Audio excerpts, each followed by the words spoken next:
अस्सलाम वालेकुम, welcome back to my channel Sweden lifestyle with Usman.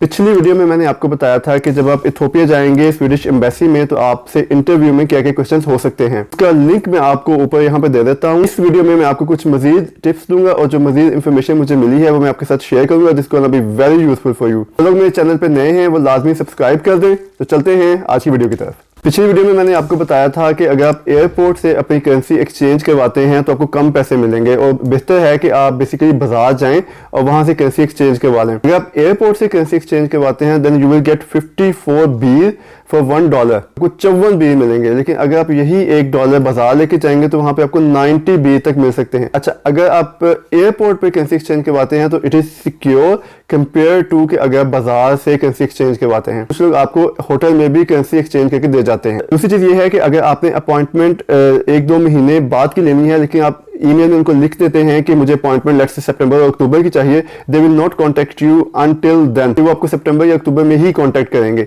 तो इसलिए अगर आपको अपॉइंटमेंट अभी चाहिए तो आप डेट स्पेसिफाई ना करें, ताकि वो आपको जो जल्द से जल्द जो आपकी अपॉइंटमेंट की डेट पॉसिबल है वो आपको दे दें। अगर आपने अपॉइंटमेंट के लिए ईमेल लिख दी है तो आप 3 बिजनेस डेज तक वेट करें, क्योंकि वो 3 बिजनेस डेज के अंदर आपको रिस्पॉन्ड कर देते हैं। लेकिन अगर आपको वो रिस्पॉन्ड नहीं करते तो आप 1 या 2 दिन और वेट करें और उनको एक काइंड रिमाइंडर भेज दें कि आपने अपॉइंटमेंट के लिए ईमेल लिखी हुई है, तो प्लीज रिस्पॉन्ड कर दें कि आपकी अपॉइंटमेंट की डेट क्या है। पिछली वीडियो में मैंने आपको कुछ होटल्स के नाम बताए थे जो आप बुक कर सकते हैं स्टे के लिए।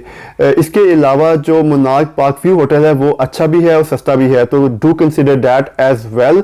वो भी अपनी ऑप्शन में ऐड कर लें जब आप अपनी बुकिंग करवा रहे हों। जो लोग स्पाउस के वीजे के लिए जा रहे हैं उनसे स्पाउस के बारे में क्वेश्चनिंग होती है। मिसाल के तौर पे उनकी जॉब क्या है, अकोमोडेशन क्या है। मैंने पिछली वीडियो में काफी सारी डिटेल्स बताई हैं कि आपसे क्या क्या क्वेश्चनिंग हो सकती है, तो उनको उसको रेफर करें और that gonna be very helpful for you. और कुछ लोग ये पूछ रहे हैं कि जो स्पाउस वीज़ा के लिए जिन्होंने अपॉइंटमेंट लेनी है उन्हें डेट्स अभी मिल नहीं रही।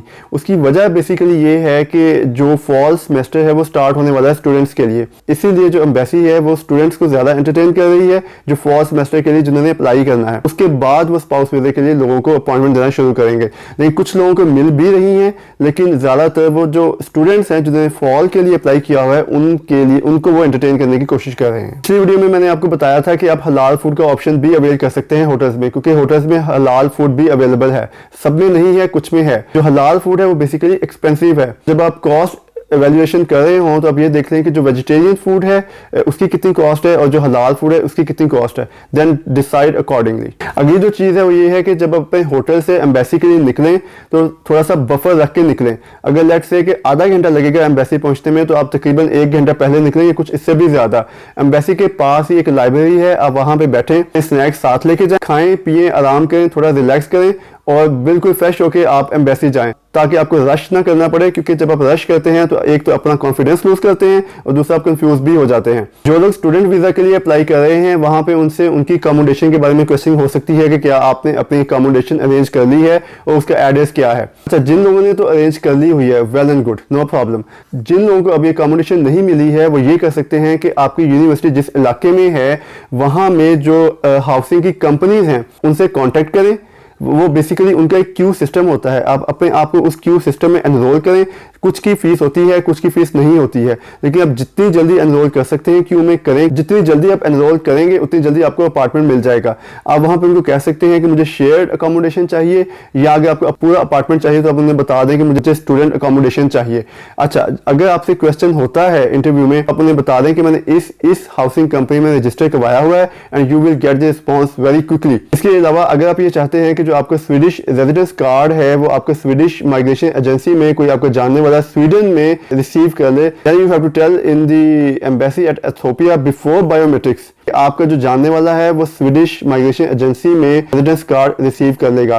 But for that you have to give the power of attorney to that person who will receive that residence card for you from the migration agency in Sweden. और जो आखिरी बात है वो ये है कि जब आपने इंटरव्यू के लिए जाना है तो बी कॉन्फिडेंट।